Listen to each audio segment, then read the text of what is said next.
what information they have access to, what their dodgy friends are doing, why Charles was paid €3 million in cash as a donation to a charity. Was there a quid pro quo? There's so many questions here about the way in which all royals behave, because this is how royalty is. It's how anybody is. I mean, you'll remember the MP's expenses scandal in 2009.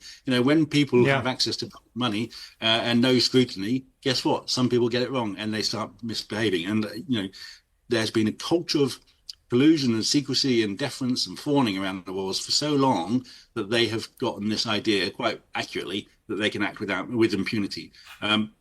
And so they have no proper boundaries set. They're not, they don't grow up with this kind of challenge and criticism. They don't really understand.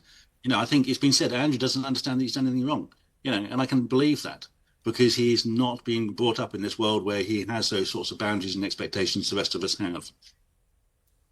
Piers, if I could just make a quick Katie, point about... there have been some people... Sorry, Bianca. Yeah.